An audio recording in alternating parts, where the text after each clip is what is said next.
Hey, all you fabulous blue sky butterflies. It's Larry Saperstein, joined as always by my hilarious, pretty good on the social media apps, especially the text-based ones, Jacob Bellotti. That's right. Hello, Larry. How are you? I'm doing all right. You've had some funny online tweet moments, blue sky moments. That's right. I am an active blue skyer. How about that? And maybe you'll be even funnier on a new account that's associated with this podcast called Let's Talk About That. All systems are a go. Talking database activated. Begin in 3, 2, 1. Let's talk about that. Let's talk about that. Let's talk about that. Let's talk about that. Let's talk about what? Let's talk about who? Let's talk about me. Let's talk about you. Let's talk about that. Girl, I cannot believe we are talking about that. Wait, what are we talking about? Let's talk about that. Girl, if I have to post to another platform for this show. I mean, I think it would be cool to have a blue sky account for this. We could make one. Yeah. Well, let's talk about us. Let's talk about the things that we've been going through recently. Yeah, I mean, we have been part of a blue sky revolution. Yes. Blue sky, just keep saying the word, a buzzword. Yeah, and then it'll start to feel more natural. Yeah. The more you say it. I know, because right now it skating. doesn't. Yeah. Blue ski. Blue ski. I mean, yeah. Well, I never even started saying X. No, I called it Twitter. Yeah. I think I said it on the podcast that saying X is gay erasure. That's true. But saying blue sky, not gay erasure. No, blue sky is actually that's gay promotion. Right. It's I'm an ally. I'm an ally. It's For giving sure. ally. It's giving ally. But how do you feel about it? Are you enjoying the app? I think so. I need to figure out how to curate my feed so I just get gay pop culture news. Right. I don't really know how to do that yet. I think that you have to be on a different feed. Like you have to make a feed that is gay pop culture news. Did you make one? No, but I did do like pop bass, that account, and I tried to like look through making a feed with that. I hope that by the way, for those listening, we are kind of banking some episodes, and I hope that by the time this comes out, Blue Sky's still a thing. Let's hope that people are still using Blue Sky. Yeah, that's true. But and maybe we'll have this figured out by then.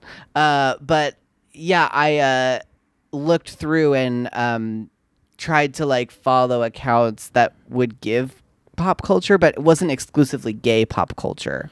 Oh, okay, yeah. See, I'm more interested in a gay pop culture. Well, who are those accounts that you're following on Twitter? It's like Pop Crave. It's Pop Crave. I followed the Hollywood Reporter because just to stay updated on the news of the industry. I'm well informed. And I really feel like it is kind of Pop Crave that kind of gets that. See, now I'm trying to curate my feed a little differently than on Twitter, because on Twitter it was drag and drag race. Right. And gay pop culture, but now I'm trying to make it more gay pop culture centered, because I don't really have to keep up. The drag race. I don't have to keep up on the drag race news anymore. I don't know if the drag race fandom has made it to Blue Sky quite yet. Yeah, which thank God, because they are a vicious fandom, and I will say that over and over again. All right? I don't care. I will say it. They are vicious. They have personally victimized me in the past. So I am happy that they are not on the Blue Sky. Sure. Love that. So I don't know. I feel like the pop culture stuff is definitely what I would want my feed to be. Did you ever make a Threads? Yeah, I have it. Yeah. Do you use it ever? No. Who's on Threads? I don't know. Because I think that we're also seeing a fracturing of the Twitter community. I think there's some people that did go to Threads. Really? Is that a thing? I don't know. I'm wondering if that's true. And then there's other people. I haven't heard anyone really going to Threads. I've just been hearing about the Blue Sky. I mean, I think Threads probably has more users at this moment in time. Probably by the time this comes out, it won't be true. But at this moment in time, I do feel like Threads probably has more users than Blue Sky. Interesting, because I know the Blue Sky is growing very rapidly. Very rapidly. It's been like 1 million users a day over the last week. Yeah, I mean that's significant. Yeah. So I'm hoping I can get my feed to where I want it to be. I think I made a mistake when I started is the issue. I selected interests, like things that interest me, when you first create an account, it says select your interests.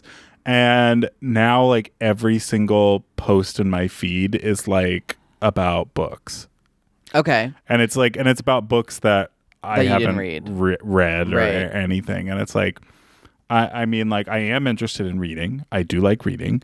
You like reading the dolls, both forms. I enjoy both forms of reading. The library is open. But I also want to see things that are not about bookshelves or that type of stuff. I'm not quite sure how you can change that yet. I don't know. I think it's just a matter of the more you interact, the algorithm will change. But you also kind of can have control over your algorithm by following different feeds. I think that's what it's all about. Right. So we need to find the right feed for me. I think we could probably find some Blue Sky tutorials. I think we should look into it. Yeah. What do you think about it?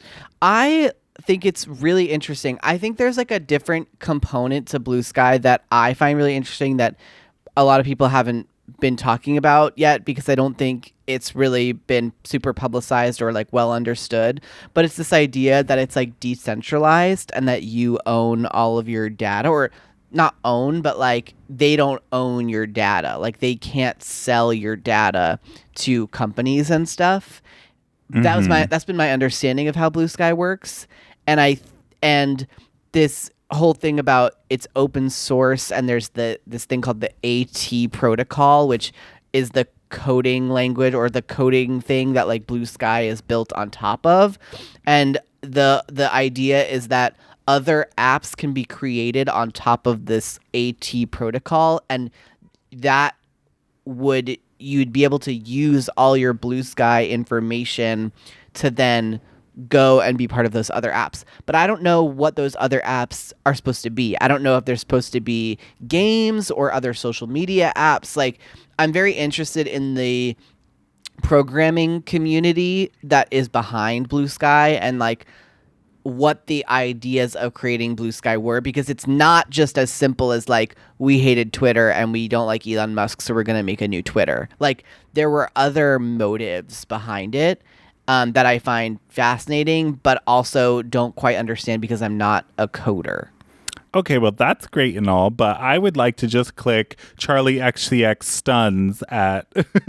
Well, yeah, I think you can. I think you can do that. That's what I want to see on my feed. Yeah. No, I think you can do that, and I think that's the point of it. But I don't know. It's multifaceted, and I'm interested to find out more. Would you call it complex and multi-layered? It is a complex and multi-layered project. That is for sure. Okay. Well, no more dilly-dallying, because today we have an incredible guest. Yeah, our guest today is, honestly, this is what we should say. If you enjoy social media, if you spend any time at all on social media, basically at all in your life, you should personally write a letter to this person that is our guest saying, thank you very much for standing up for me and protecting my rights. That's right, because our guest today beat Donald J. Trump in the Supreme Court to keep TikTok unbanned in the United States of America. Yeah, she is hugely responsible for the fact that you, a person living in America, can sit on your couch and watch TikTok videos in the year 2024, because that would not have been a thing had this person not stood up for what was right and freedom of speech in America. Yes, she has sued a sitting president and won. She is a mega influencer on social media.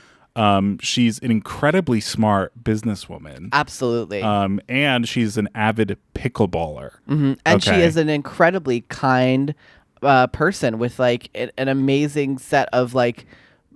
This sounds so silly, but like she has like a very strong sense of morals and values, which you can't always say about every person that in the world and also in the entertainment industry. Absolutely. So it is our joy, honor, and privilege to welcome to the pod Cosette right after this.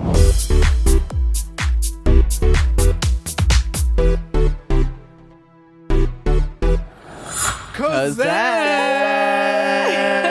Hey, girl. What an intro. I love that. Yeah. That's slowly becoming the thing that we do. Yeah, we just kind of say the guest name very loudly. Every time I run into you now, I both need you to say my name in unison very loudly. I think that's something we can commit to. Okay. Yeah, absolutely. I feel like we already do that. Yeah, I feel like maybe you already do, but I'm asking for a lot here. How are you doing? I'm doing great. It's so exciting to finally be sitting here chatting because, we've known each other for some years now. I know. Yeah, and I've known you for quite some time now. I know. And I feel like this is a long time coming, like actually sitting here together and chatting. I know. There's actually like a lot of things like as we were preparing that I am excited to like learn about you. Because we've known each other for a few years and like we've definitely like hung out a few times like outside of like events and stuff. Yeah. But the majority of when I see you is like premieres and events and like red carpets and things. You are just absolutely everywhere. I see you all over I need a the place. break. That's what we say about Cosette. We're like, she's literally everywhere. It's something that I try balancing, saying yes to everything and picking and choosing. But it's just so fun when I know it's a time that I'm going to run into people like you and friends and have a good night out of it. So it's hard to say no when these companies put in so much money and effort into making it a really special night. No, I know. And like beyond that, you end up like I've seen you like were you in like Australia or something like that? I've never been to Australia. Okay, that's like, on my list. But maybe Spain. This summer I did a lot of traveling. Yeah. And a lot of it was work related, which was really exciting because it was probably the most amount of trips I've done with brands ever in my life, and it was all compacted into 2 months. Whoa. So, yeah. No, I've never done a brand trip. And I don't even know, like, I think there's maybe a lot of people are like me online in the world. They like see these brand trips, but they don't necessarily know like, and I don't know how they come about. What is like the process of doing that, and what's like the experience like on a trip like that? So from the creator side, it's very similar to getting invited to a premiere, but instead it's like a week-long all-inclusive trip to Rome. And it's essentially, if there's no budget behind it, usually the production company or whoever's running it won't require you to post anything, which is bonkers to me. My God. But of course, the expectation is that you will, and I always do, because why would you not want to capture these incredible moments and share them? And so, it'll just be, for example, I just went to Rome with Netflix to promote the new Emily in Paris season. Yeah. And Emily in Paris has been one of my favorite shows since it came out. By the way, love that they sent you to Rome for Emily in Paris. Well, so the next part of the season, she moves to Rome. And she does? Yeah. Oh, is it Emily in Rome now? Well, so a lot of the marketing behind it was crossed out Paris and add in Rome, but it's still Emily in Paris. Okay. But is that part out yet? Yes, yeah. Oh, I haven't seen that part of that came out this past summer. Okay. And we were able to attend the world premiere with all the cast, and they just had a ton of programming to make us feel like we were in the show. So they took us around one day to visit all of the locations where they filmed at, and we had a cooking class, and it was just that is so it was the bougiest way to experience Rome. You need to start doing brand things. Cosette's got to get us the contacts. I'll work my magic. We need to be going to Rome. I know. Get those miles. So I've done a lot of brand trips with Netflix, with Disney. I work a lot with Disney, obviously, and it's just been so incredible. And those are the most incredible experiences, and sometimes you get granted a +1, sometimes you don't. Right. And the Rome one, I did not get a +1, and I was really nervous. I do a lot of solo things on my own. I go to the movies by myself all the time. I love like taking myself out for a solo date, and so I am comfortable with that. But when it's flying to Rome to be there for a week and you don't have a security blanket of a friend or a sister there, Yeah. it's difficult. But in a way, you bond so much closer with the other people on the trip. So it was the trip of a lifetime because I made some girls that are now very close friends of mine. And if no one is granted a +1, you're forced to bond, and it becomes such a better experience. Okay, wait, that is incredible, and I do want to talk about it, but you mentioned something that just sparks something for me. Solo dates. Now, what do you do on a solo date? Okay, I love the idea of solo dates. And when I moved to Burbank and I moved into a house living alone for my first time ever, I always shared a room. I shared a room with two sisters growing up. Moved to college. I was an RA, sharing apartments and rooms my entire college. Wait, where did you grow up? I grew up in Queens, New York, very close to where Larry grew up. Oh, I didn't realize you were from Queens. Yeah. So wait, what part of Queens? Bayside Flushing. Okay. Yeah. Oh, she's from Flushing. That's the most well, if I'm getting technical, I'm from Little Neck, which is one of the last towns in Queens before you hit Long Island, because then there's Great Neck, and Great Neck is Long Island. Right. And but I grew up, I went to school in Manhattan, and so I feel I identify more with my New York. So whenever someone's like, Little Neck is Long Island, I'm like, no, it's not. It's Queens. Right. Don't mess with me. But anyway, so yeah, I shared spaces my entire life. And so when I moved into my house that I currently live in, I felt very liberated to get more comfortable with just being in the presence of myself. And my sister thought it was so weird. I got an AMC A-list membership, and I started going to the movies. I'm going to add you to my A-list, okay, my entourage, honey. But now, doesn't your sister also live here? Yeah, she lives by USC, so she's in college right now. Oh, okay. But so she doesn't live with you, but she lives in LA. Yeah, she lives in a house full of girls. We are going to move in together when she graduates, is the plan. Oh, nice. But she was at the Wizards premiere, right? Yes, yeah. Where did you go to college? USC as well. Oh, okay. Yeah. Okay, cool. I graduated in 2021. But I started going on hikes by myself, which my mom didn't love the idea of. I started going to the park by myself, getting coffee, and then just reading a book in the park. And I found I just became so obsessed with just spending time with myself and the presence of myself, where I'm just I'm such an introvert. And so I love just spending a night in by myself, watching something on Netflix, making myself a nice dinner. I think it does so much for confidence. And it also, when you go to an event alone, you are so much more open to meeting people in a way that if you're with someone else, you're probably going to be either a little bit more closed off or maybe present yourself a little bit more unopen to meeting new people. And so I've met so many incredible people by just being out and about by myself, and I love it. That's wild. Well, listen, you are one of the most confident people I know. What? You put yourself out there in every situation. And it's been wonderful to see you at all these events and doing your thing. And I always say to Larry, I do say this, you are the most positive energy, kind soul, good truly. Vibes. You bring a good vibe. It's true. Yeah. Thank you so much. That means a lot, because I feel we always feel differently on the inside than I think we present ourselves. Mm-hmm. Yeah. And I'm I'm a very anxious, kind of stressed person. So it's a relief to hear I come off that way. I mean, it's always so fun to know, I think maybe people don't know this, but these kind of events, premieres and these kinds of things they're fun, but there is sometimes a weird energy that permeates them of a lot of people that don't know each other, and a lot of people that are kind of trying to show off to each other and prove that they kind of have the right to be there, especially actors that are not in the project.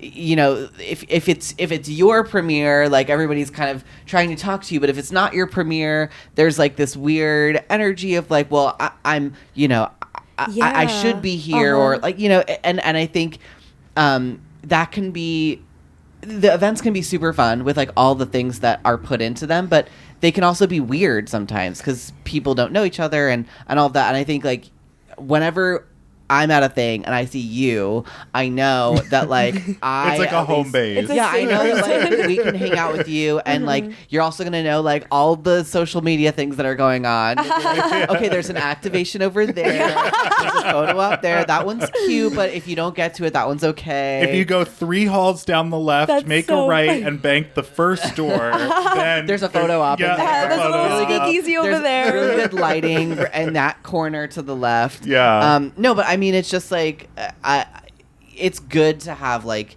friends at these things. And I just, we always just say that like, we're always like, I hope Cosette's there. Oh my God. It's you said something that I really identified with, and it's sometimes actors, when they attend these premieres, there is a little bit of that like subtle jealousy. I dated an actor and we went to events all the time together. Yeah. And there was always a little bit of an inkling where he was like, well, I'm like, I don't know why I would celebrate this show if I auditioned for this show and I didn't get it.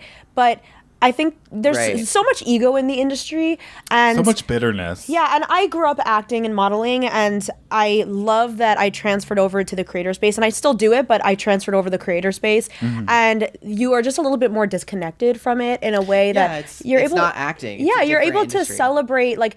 What I love and what liberated me when I started being an online creator is that I could play myself. People were liking me and following me for myself and not for a character I was playing. Yeah. And that's what really drew me to it. And when was that, by the way? I started making TikToks December 2018, literally right when it became TikTok from Musical.ly. Wow. Okay. So TikTok, you really weren't investing in being a creator when it was before TikTok. Like TikTok was the... TikTok was my starting point. Yeah. I will say in high school I started a fashion blog and I was really passionate about that, but it was really just for family and friends. Like a lot of people at school I put a lot of effort into my appearance in school, and people would constantly ask me, "Oh, where's this from? Where's this from?" So I started a little fashion blog as a fun side hobby, but I wasn't pursuing social media in the way that I am now until TikTok. Yeah. Now, I was thinking about this before, and I just remember it was really interesting. I want to talk to you about it. Wasn't there like a lawsuit or was it a piece of legislation? Yes, there was a lawsuit. In 2020, when Trump was president, I can't believe he's about to be president again. I know. I meant to say work. I said work, but I was like, the reason I said work is because okay, wait. The reason I said work. Let's defend that. I realized. Let's unpack all of this. The reason I said work is because you are fighting against the man. Breaking news: Larry Saperstein you are exposed. You fought against the system, and that's why I said work. Thank you. So Trump was president at the time, and he filed an executive order to ban TikTok. And I remember when this happened, everyone was freaking out. Yeah. Creators were going on a wild goose chase, posting on TikTok, being like, follow me on other platforms in case TikTok gets deleted. I remember this. Yeah. And I had the opportunity to sue Trump with 2 other plaintiffs. Work! Yeah. Oh my God. Yeah, I was fierce. I was 20 years old at the time, and I sued him with 2 other plaintiffs, Alec Chambers and Doug Marr. Okay. And Douglas Marland. And yeah, we had the opportunity the case got taken to the Supreme Court.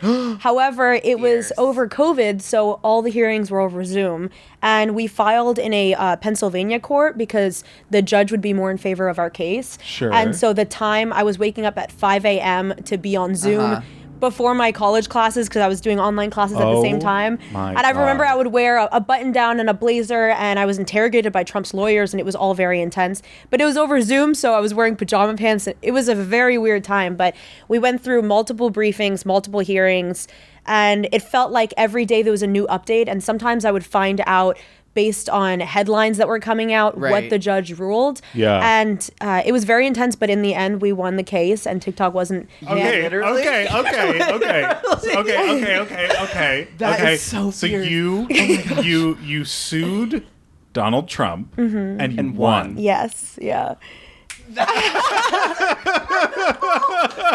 is so amazing. I didn't realize that it was literally against Trump. Yeah. Yes. That is incredible. So that was the reason. Did it say Cosette v. Donald J. Trump? It said Trump v. Marland, Renob, and Chambers. So wow. That's the case. You can find all the briefings online, and yeah, what were the grounds of the suit that banning TikTok was against free speech? The executive order was put forth on the grounds that China was stealing our data. Right. But it's been proved multiple times that all U.S. data is stored on U.S. soil. And there's no proof that was backing his claim. So we went forth arguing TikTok helped me pay for college. It saves the livelihood of many people. It's a source of education for a lot of people. Right. So we had all these points that our argument was so strong, and I was a prime example of someone who was putting themselves through college with the money I was making on TikTok. Right. And just how much the removal of TikTok would make people lose jobs, let alone all the employees at ByteDance. Yeah. Would be silencing people from the sources of education. Not that TikTok should be your only source of education, but it is a way a lot of people consume media now. Yeah. And so I think a lot of people don't realize that the reason TikTok wasn't banned in 2020, people think that the executive order just went away. Yeah. And it very much didn't. It's because of you. You're actually you the person saved that TikTok. saved TikTok. Yeah. And I'm sure his skeevy lawyers were like trying to attack your character and say all these horrible things about you. It was really scary because I was 20 years old at the time. Yeah. 2021, I think I was 20. And they were just coming at me, and like the amount of times, like, the lawyer lingo, the lawyer would jump in. I had to like train myself to say "Your Honor" to the judge and all these things that you see in TV shows, but you never think you do in person. Yeah. And it was something I am really proud to have been a part of. Wow. And yeah, I think it's pretty cool that I could say I sued a sitting president and won. And not only did you sue us sitting president, you sued like the worst sitting president exactly. of all time. Yeah, well then they were talking about possibly banning it again years later when Biden was in office. Yeah. And they asked if I wanted to be part of a motion again, and I was like, I don't want to sue Biden. Right. But then he overlooked the like last case, and he dropped everything. So yeah, TikTok is safe for now. And yeah, let's hope you don't have to. Detective Cosette, honey, is on the case. Let's she hope will you be don't have to saving go up TikTok against him again. Yeah, I'm ready for it. It's funny because there were quotes in articles, like he was never in the courtroom. It was always just his representatives. Right. And there were articles where he was quoted about the case, and they asked questions about like me, and he had responded, and I was like, he knows who I am, which I'm not happy, but it's also kind of crazy. Right. No, Wow. that is amazing. And Thank really, you. like, sometimes people have an opinion about creators, right? And they think like, oh, they're so vapid. They don't, they don't do anything and blah, blah, blah. But like, bitch, you sued a sitting fucking president and won. And it's like, so I don't want to hear any argument that like, you like that what you do is invalid. You know what I mean? Yeah, during that time, my Twitter specifically, because like Republicans be on Twitter, like it's of course end all be all. But I was getting so many hate messages of like, oh, this stupid blonde 20-year-old college student, what does she think she's gonna do? Like, yeah, please, Trump is gonna like step on her and annihilate her, and just all these things that were pointing to my education, the way I looked, how I wasn't capable, and so that's why the win just felt that much better. Yeah. I was able to prove everyone wrong and show that I like a lot of the general, I guess, impressions around influencers are that they're taking selfies all the time. It's just the stereotype is horrible, and of course everyone is just airy, and you just imagine like Paris Hilton I love Paris Hilton, but it's this kind of idea that people have, and it's not the case for most of us. We are business owners. I have a degree. I'm college educated. I'm just very knowledgeable about a lot of things, and I just was happy to be able to prove that to people, and hopefully open the doors to show and allow people to add a little bit more legitimacy to the creator industry. Yeah, and I just think about like, you're so right. What would have happened if you didn't like stand up for what you believed in and fought?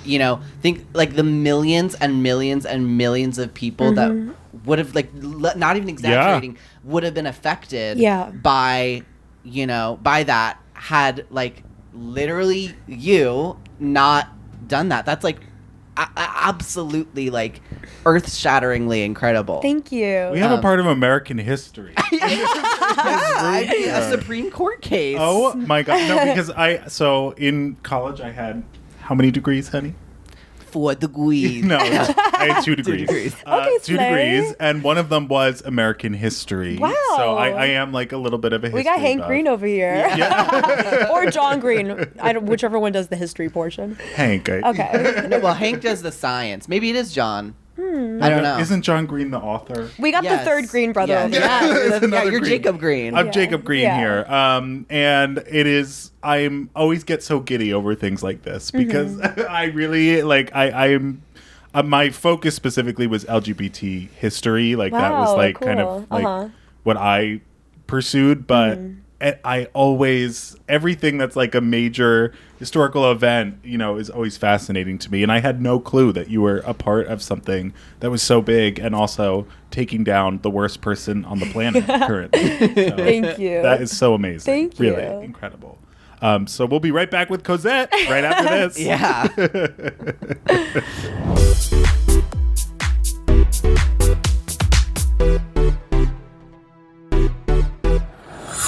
And we're back. Oh my goodness, with Cosette. So I want to start now by calling out Larry. Oh my goodness. Because he was given a very specific task that he has not completed. That's not true, actually. I did what was asked of me. You did not do what was asked of you, which was to set up pickleball between Oh my Cosette gosh. and But here's I. what I did. You Here's are what I right. did. I made a group chat with the 3 of us. So now you guys can. That's true. Okay, numbers, okay. And now you guys can do your own thing. But how long ago were you asked, Larry? 2 weeks ago. No. I don't know longer than about that. I feel like it's been talked about for a Yeah, while. it's been talked about When was for a while. when was the Wizards thing? I don't know. It was October. I feel like we've been talking about it since the Yeah, Descendants premiere. we've been talking about it since Maybe. Descendants. Well, that a conversation I was So- not privy to. Well, We need a 4th now. Who's going to join us? I know. Well, Maybe it'll have to. Our producer Jerome Oh, yes, is also a Jerome. pickleballer. Yes. so- Okay, well then perfect. But I've never played pickleball. That's okay. That's okay. Yeah. I showed Julia. Okay. Julia pulled up. Yeah. Okay, can we just settle something right here, right now on Oh, this God. podcast? Okay. Oh, there's like a I live. feel like until literally 2 years ago, nobody ever played pickleball. That's not true, Ellen. That's And now, not true. and now all of a sudden, everyone has a pickleball court in their home. No, I started playing pickleball in like 2016. That's actually surprising. You were ahead of the curve. Oh yeah, I was way ahead. But of how the curve come on like that these one. people? I see people that are like older that are like, oh yeah, we have a pickleball court in our home. Like, didn't know you have a tennis court. Well, pickleball No. court, No. pickleball has been really big in the older generations because it's great for mobility because people don't have to run around as much as tennis. So it's Okay. been something very popular in like the senior community For a long time. For a long time. Yeah. Okay. Just recently did it in the past few years did it hit a younger So audience. that's what it is. It's just Yeah. that we're not hearing about it because we're young. So there are people who have pickleball courts because they are older, and that's just what like doctors were prescribing it for a That's minute right, because Larry. they needed to be Word. active, and it was a good medium for them. Leave it up to Cosette to know the history of pickleball. I know random history facts about like random topics. I just do. I'm such a Google searcher. I'm always Oh, yeah. That could be a curious. new TikTok series, That's History Facts true. with Cosette. That's true. Actually, my friend Kira does that already. So I'm like, she knows so many random The things. space is so saturated. That's true. That's true. Too much wait. competition. Yeah, so you're a big pickleballer. Yes, I am. As am I. So how did you get into that? Oh gosh, the first time I ever picked up a pickleball paddle Yeah. was for a Spotify event, actually. Oh my goodness. And I was invited by a friend. So I wasn't, this was like before I even started working with Spotify. I was invited by a friend who was attending, and we were actually coached by Ben Johns and Annalise Waters, who are Okay. the 2 best pickleball players in the world. Yeah, of And course. I didn't really play many sports my life because I was doing acting and neither. modeling. There Sure. were no time, but I was super uncoordinated, and we played the whole day, and I realized that there's a court near to where I live. And so my friend who took me was like, oh, come on, we'll start playing together. And I just got hooked. I just really got hooked. Yes. I just love the community behind it. Everyone is very welcoming, especially the courts that are like my home courts, they say. I've just made such a family there, and I feel like I've practiced so much. It's something that I've gotten good at. Yeah. And it's exciting to see progress. Like I played beach volleyball for a while, and I just didn't feel myself progressing, which was frustrating to me. And I was like, why do I keep playing if I'm not getting better? But with pickleball, the learning curve is so easy. You do get better. Yeah. So I started to see the results, and that's what got me hooked. Yeah. So now I've been playing for like a year and a half, and I'm addicted. Well, listen, we are going to go and we're going to whoop Larry's ass. Let's do it. That's a little unfair, Jacob. I wish that you would be a little bit more supportive of my pickleball journey. You don't have a pickleball journey. Well, but I could. We're writing it now. We're writing the journey We're now. starting his journey. Yeah. I could have a pickleball. No. If I were to come into the pickleball court with a negative energy being thrown my way, it would discourage me from starting my pickleball He does journey. a lot of talking, girl. A lot of talking over here on the pod. I will believe it when I see you at those Let's courts. talk about that. That's true. That's true. No, but we need to play pickleball together because that is, I have been wanting to be more active in the LA pickleball community because I wasn't lying. I did start playing in like 2016 and I would play with my dad for a while, like when I in New Jersey growing up, and so like I feel like now as an adult I would like to be part of a pickleball community. I got the pickleball community for you. She's got it. And everyone is like, pickleball courts are starting to appear even more. Like now down the street from my house back in New York, there's a pickleball court in the back of the middle school that I went to. Oh my God. And they're just showing up everywhere. So I gifted my family a pack of paddles, I think like a year ago for Christmas. And I was like, they're going to get the pickleball bug just like I did. And they haven't quite, but they've picked it up a few times. Yeah. It's on their to-do list. But it's just such a great hobby, and it's a great way to be active. And I love it as a way to hang out with friends. It's so much more social than tennis too, because you're so much closer. You can be talking to people at the same time. Whereas tennis, I feel like you're a mile away from the other person. That's true. I'm also not very good at tennis, so. No, me either. I could never get the like top spin. Oh yeah, no, it's hard. No, thank you. And the racket is a lot heavier than pickleball, right? Like the pickleball one is. No, not really. You would think so because it's so much bigger. The pickleball ones are pretty solid. Yeah, pickleball could be heavier. In fact, people add weights to the ends of their paddles just to like balance it out more and make it even heavier. But yeah, now I feel like I actually have a whole wall in my house full of pickleball paddles. Because I've collected, when you go to these branded pickleball events, they usually give you a branded paddle, and they're usually not very good quality, but they're decorative. Yeah. And then last year for my birthday, I think 3 people got me Cosette or Cozy or Cocoa paddles. I have one Cozy, one Cosette, and one Cocoa. And so I've just collected, and then brands take notice, and brands have sent me pickleball packages. Oh my God. So the plan is just to keep building this wall until my entire house is covered in pickleball paddles. That is Now, incredible. who's doing a branded pickleball event? Like what? Who would do that? Who does that? Oh, a lot of beauty brands, a lot of... Spotify did that one. Right. Yeah. I guess you just said the first time you did with Spotify. Yeah, and I'm trying to think of some other ones. Blush, this like dating app, did one, and they did a tournament that I was able to like compete in, which was fun. Any brands. FabFitFun, I think, First Aid Beauty. Wow. So many brands have been doing pickleball events. It's a phenomenon, Larry. It is. It's taking over the world. Yeah. Are you ever involved in like the creation of any of these influencer events? Have you ever been part of like the team that puts an event together? Well, now I am sort of. I recently got a job as a pickleball instructor at this pickleball recreation center, like really cute place in Santa Monica. Cute. And so I work there now, and we put on a lot of events. I did an event on Sunday. I'm doing an event Wednesday, as in tomorrow. Well, it's not going to be Wednesday by the time this goes live, but it'll be weeks. Yeah, so weeks in the I'm past. starting to help put those on and instruct people.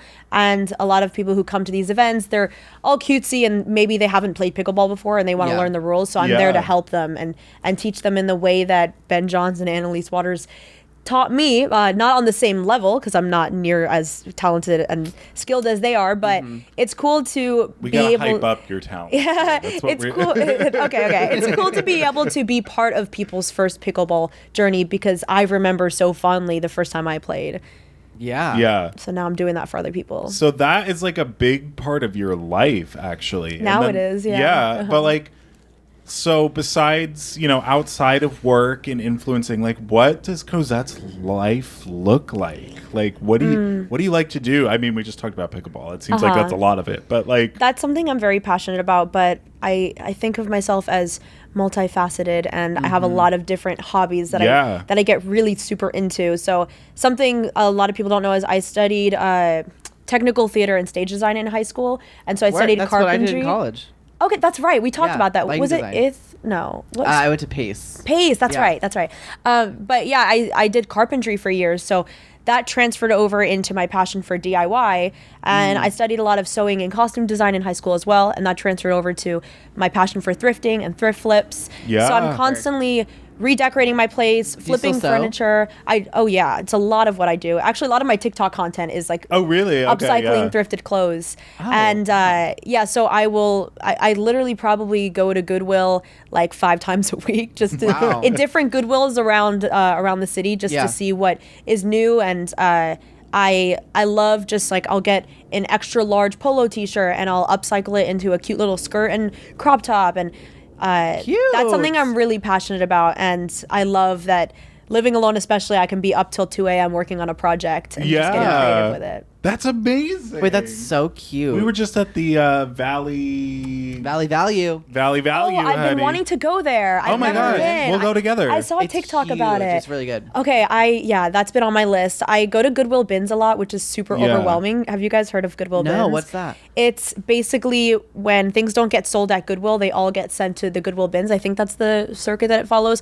And it's just huge like dumpsters full, like clean dumpsters, like bins full of clothes, and you pay by the pound. But there are so many people just scavenging through like all the bins, people like are fighting over things. It's so chaotic. And then every few minutes the employees will roll out a new bin, and everyone runs around it and tries to get good pieces. Where do they do this? There's one in Glendale, and so that's the one that I go to. There aren't that many. That's the only one I've been to. Okay. But yeah, I like thrifting because I love scavenger hunt type things. I do another passion of mine is geocaching. I love doing geocaching. Oh my God, I love geocaching. Okay, I literally just did two the other day. 2020, but it's so fun. I remember being so fun. Wait, so I was a Boy Scout. Eagle Scout. Hello. Slay. But they introduced like geocaching like while I was in that course, like growing up, and so it became like a merit badge and like a whole thing. Really? And so I ended up teaching it once. Wow, really? Teaching it. Yeah, that's so and cool. so geocaching is like a big thing, and it is like fun. Like, can we explain geocaching for people who might not know? Sure. Do you want to take it, Cosette? Oh, I would be honored, but if I leave out any information coming from a teacher, let me know. Yeah. But it's essentially, I use the app, and it'll give you a pin on a generic area of where this item, or it could be a pill container, it could be an Altoid tin box. Okay. And it'll give you a hint to find where the tin or container is, and you look around until you find it. Usually there's a log in it that shows every other person who's found it, and people sometimes leave knickknacks. So I will like take a coin and like leave like a euro behind, so it's like some cool little piece of treasure. But yeah, that's basically it. Right. So it's like kind of there's different like courses of it, or like different like difficulties, but it gives you like a general region, and you have to like kind of look for like where the specific geocache is. Who puts like these things into region. the world? The community. Yeah. The community. It's like the community. And so somebody might create a puzzle, for example, and then put it out into nature, and then the thing is for like I feel like we're giving you blank stares right now. So it's almost like a digital scavenger hunt, right? Right. So it's like, except with like a real thing. Right. So like it's like you get like kind of coordinates or a region, and you just have to like go to that area and like kind of figure out where the thing is, and then you find it, and there's usually something inside, and you like take something or put something there, and like it's just like scavenger hunting. It's one item. Like you're not finding multiple. Right. Okay. And they're usually marked by like a box, or like there's this like a mark for. But isn't there the sometimes thing like on a it. puzzle to like open the box? Could there be, or is it usually just like finding it? It's usually just finding it. Yeah, that's not usually a thing. Well, fuck my drag. Yeah. I'm like, okay, kind of. But yeah, I love doing geocaching to explore a new area. I've done so many in my neighborhood, but I've done a lot of solo travel, and I was in Switzerland this past March by myself, and I was like, what's a good way to explore the area by myself? And I just did geocaches all around Zurich for the whole day, and it was so fun because I was exploring all these random little streets that I never would have seen otherwise. Yeah. And it was just a fun way to go about exploring the city. But back on track, the reason I love Goodwill Bins so much is because I love scavenger hunts, and I love finding things, and it feels like when I'm thrifting, I have to really, I'm finding treasure. I'm going through racks and racks of like random t-shirts until I find like a vintage Victoria's Secret slip dress. I collect slip dresses, very passionate about that. Okay. But yeah, that's something that I really enjoy doing as well. We gotta get you on like a treasure hunter show. Like we gotta get you on like one of those. I know, right? That would be very, very smart. I want to do. I would I've been love pitching to. it for like 8 years now to like different like all these people. I'm like, it's like the time is right to bring back like a treasure hunter competition. That's true. show. Like Amazing Race. I've been curious about doing the Amazing Race. I think you would be perfect for the yeah, Amazing maybe. I think you'd be great. Maybe. I think I'd be pretty good. Yeah. But for the record, the last time there was like a treasure hunter show on TV was 2005. It was called Treasure Hunters, and it was on NBC. And it only did one season because the host was bad and it was weird. Oh, no. I will bring that back. I know, but like literally I'm like, it's time because people have been getting into that, the national treasure of it all. You know, I don't know. Very national treasure. I just think you'd be perfect on that. Thank you. Let's pitch it. Yeah. Hello. Some production companies got to make that happen. Disney, we're looking at you. Yeah, Disney or Netflix or a Snapchat show. Disney would honestly be great because they have the Nat Geo and they have National Treasure. And they have National Treasure, so they could like all be Disney. Disney, we're looking at you. Let's make it happen. Tim Betterly, hello. I don't know if that's a show Tim would do. Yeah, no. It's like half musical, half treasure hunt. Oh my gosh. Okay, wait, but speaking of Disney, do you partner with like networks and streamers too on stuff? I do a lot of promotion for new projects coming out, and Disney's probably just been one of my biggest partners as of lately because my content is so family friendly. And it's funny because I was never, I mean, I loved watching the Disney Channel growing up, but we didn't really go to Disney World very much growing up. Yeah, me neither. Yeah, and now I feel like I get to go to Disney World and Disneyland so often with Disney, and when you get sent to Disney with Disney, you are spoiled, and you never want to go back like and just buy a regular ticket. Yeah. But yeah, so the structure that I work with Disney a lot is like if they have a new show coming out, so like for Descendants and for Wizards, we shot with the cast during their press tour or visited the set, and I got to film a ton of TikToks and reels and whatnot with the cast before it came out to help promote and spread the word about the show. And then they have me attend the premiere, and it's cool because I feel like I was part of the promotion in some way. And like, I mean, Descendants was so fun because I already knew almost everyone that I was shooting with. Like, they were all already friends. Friends. And so it felt so just fun and casual. And we literally shot in Burbank, so it took me 5 minutes to get there. Yeah. But for Wizards, it was really crazy because, like, oh my gosh, that was my favorite show growing up. When I say favorite show, I went through a phase where I would carry a drumstick in my boot and imagine like I was Alex carrying my wand around. Like, I was a little bit cuckoo about that show. And so when I got the opportunity to film with David Henry, I was overthinking my concepts a million times, and you never know how much time you're going to have to shoot with the actor. And so I came up with a million different iterations, and my sister is usually the one who helps me film. And so she was supposed to come to set that day, but she was coming out of a class. It was pretty far, so there was a lot of traffic. And then as she was leaving, there was like a bomb threat on the USC campus. Oh my God. So she ended up missing the entire thing. Oh my God. And I just had one of like the publicists at Disney help me film, and he was so happy to help me film. But it felt so stressful, but David was so cool and just so willing to do anything. Yeah, I know. We love him. Yeah, he's incredible. So I was just really comfortable with getting everything done that I needed, and the videos came out so great, and people responded really well to them. So it was just excited to be part of the magic universe. Absolutely. Let's talk about how far it was, because my God, we went to a taping of one of the that's right. episodes. That's right. And that drive. Oh my gosh. It was also 105 degrees the day we were shooting. Yeah. it was because it's a million degrees hotter up there. Yeah. It like was, middle of the desert. oh yeah, and the episode we were shooting, or they were shooting when we went, was the air conditioner was broken that day. Oh no! Yeah, and so there was so no hot. AC. It was 110 degrees. Oh, that It was sounds awful. horrible. That's brutal. But we loved it. And then we when you loved get it. out there, it's like it's in this like business park. And not to like spoil all of Disney's secrets, but it's like in this business park, and when you like step outside of the building, there's like this like trash smell. Did you smell that? Yeah, I think It's right near a landfill. it feels very industrial, the whole area. Yeah. It's an industrial park, and it's right next to a landfill. Yeah, I was not expecting, because whenever I've gone to sets in the past, they're usually in, Studio City or Burbank Yeah, or like on somewhere. a lot. Right. So when I got the address, I was like, oh, interesting. And I think it took my sister an hour and a half to get there. It's far. So Because she's long to also get coming there. from downtown. Like it was far, but I was very surprised that that's where they shoot. But nonetheless, it was a great experience. Yeah. And there you have it, folks. I mean, Hollywood is not always glamorous. It's That's not right. It's not. These are Hollywood secrets we are exposing. It's inside industry talk. Yeah. Do you still do any modeling? I don't do modeling anymore because when I started becoming a creator, I feel like a brand deal is kind of modeling as yourself in a way. Yeah, I guess that makes sense. And so I just found it was a lot more interesting to be myself than be like a faceless person on a Sephora poster. Sure. Like, Yeah. it's just not what I'm passionate about anymore.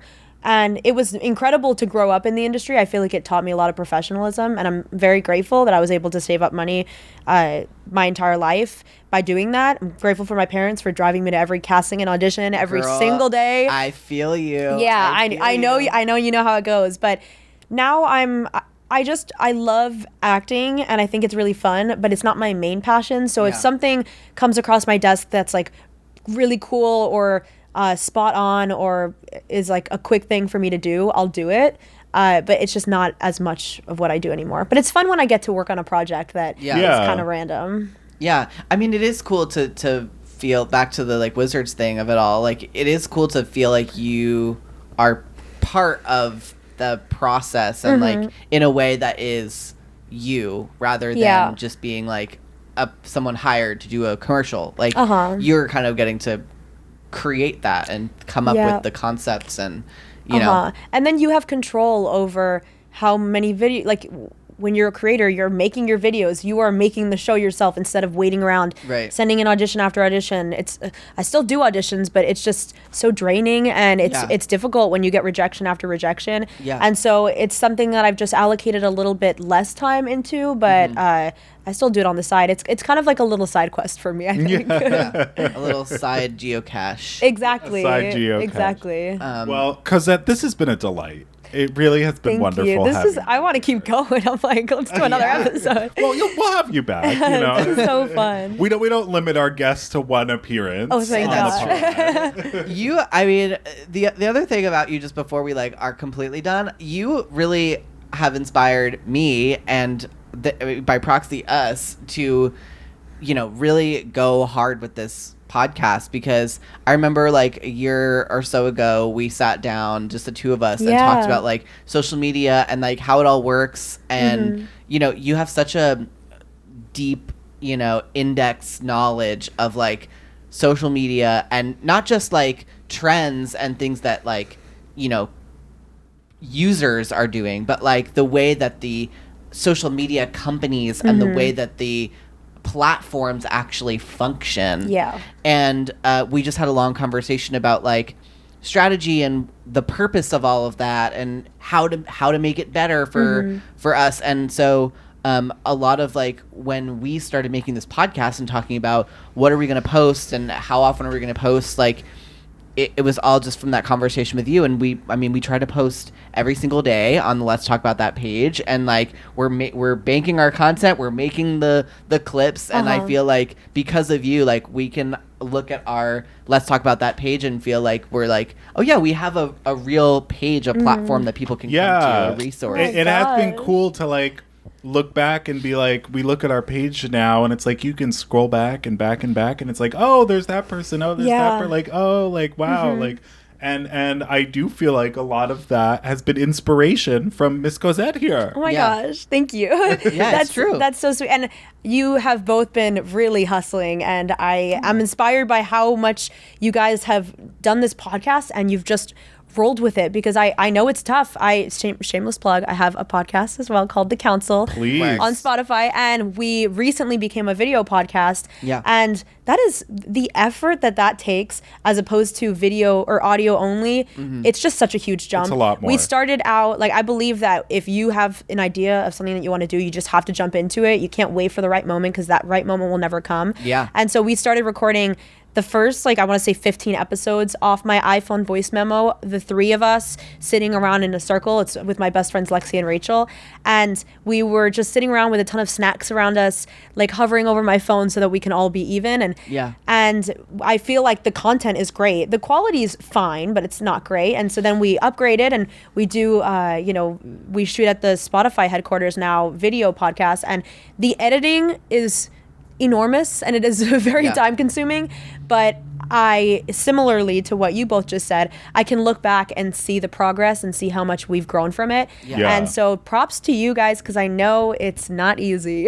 Well, listen, if you ever want us, we're available. We can come on. I know. I really want to start introducing guests. It's not something that we've done yet, because, like, in the studio that we film at, it's a 3 setup, just kind of like this, and so I'm like, okay, when we get to the point where we're ready to add guests, you will be my first phone call. We'll be there in a heartbeat. Absolutely. I mean, so the people can find you on the Council podcast. Yes. They can also find you at Cosette. Just Cosette on everything, pretty much, on Instagram, TikTok. How did you get that handle? It's like there's just different stories for each platform, honestly. I mean, I like TikTok. I was just really close to the TikTok team, and I think for my birthday they like gave me the Cosette handle years ago. That's so oh my god. Instagram, someone on the team was able, like, the old person who had Cosette was inactive for X amount of days, so they were able to release it to me. And love that. YouTube, I just asked for it, and like it wasn't really being used by an active account, so I'm really lucky because I don't really use my last name in a lot, and I think, okay, I'm not about to compare myself to Zendaya, but I think that Cosette is a unique name enough that it can stand just like Zendaya. It's actually so funny. Like 2 days ago, we searched your name like on Google, just Cosette, and the first thing that came up was the character from Les Mis, exactly. and the second thing that came up was you. Oh, okay. Wait, that's really You're great. second on the SEO, honey. Okay, wait, that's great. If you search up my full name, Cosette Renob, I'll have one of those like little character bubble things that comes up on YouTube. Knowledge panel. Yeah, exactly. Yeah. Okay. But yeah, I'm fighting the Cosette Les Mis character right now, and I mean that's gonna be a tough one to beat because it's a classic. You gotta take down Les Mis, girl. I smell another lawsuit. I'm working on it. I don't know if that one would go as swimmingly. I know. I don't want to take down Victor Hugo from the grave. Okay, well, you can find us at Let's Talk About That Pod on the Instas, on the TikToks, on the YouTubes. Yeah, maybe on Blue Sky. Are you on Blue Sky now? I'm not on Blue Sky. Blue Sky's new. What is Blue Sky? Blue Sky's new. So Blue Sky's... We know about a social media thing that Cosette doesn't know about? You guys keep me so young. What's Blue Sky? Chill. Okay, so...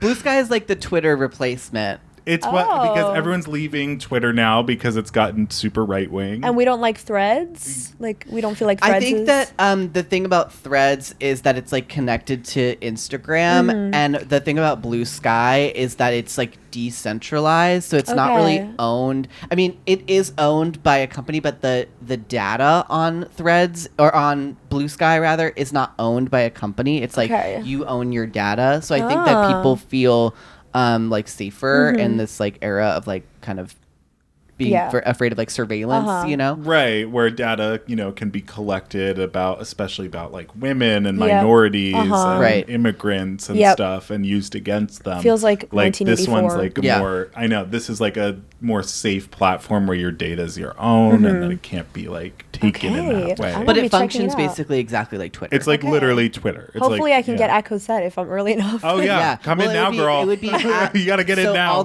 All the handles are domain names, so it'd be like at Cosette.bsky.social. But if you have do you have a website? Yes. Is it Cosette.com? No, it's CosetteRenob.com. So you could verify your username like with your domain name, so it could be at CosetteRenob.com. I see. Okay, I will be checking it out. Check it out. You gotta get on Blue Sky today, honey. 20 million users like in the last like week or so. Are you guys like the creators or something? You know a lot about it. But I looked into it because I was so angry with Twitter and I just wanted to get off, and then I was just like, this is fascinating. It really spawned from hatred for Elon Musk. Yeah, and I don't blame you for that. Twitter has become such a mess of a place. X. Yeah, a cesspool. Yeah. So and also Blue Sky's created by like the original Twitter creators. Oh, so that's the other thing cool. about it. Yeah, so gotta get on Blue Sky. I will. That's my homework. They're calling them skeets when you post on instead of tweets, skeets. Yeah, skibbity. That's so funny. So maybe you can find us there too. Yeah, and maybe Cosette. That's right. Well. That was amazing. Yeah, this was so fun. Thank you so much for having me. I'm honored. We love you so much. And we'll have you back, and we'll play pickleball together. Okay, pickleball's happening. And we'll go geocaching. We'll go together. Oh my geocaching. gosh, please. We'll go thrifting. We'll do all of it. This just sounds like my perfect day. It needs to all be in one day. This is all one day. Yeah. All right. Well, thank you so much for listening or watching or streaming. Yeah. And we will see you next week on Let's Talk About That. Bye. Bye. I love how you guys say, let's talk about that. Yeah.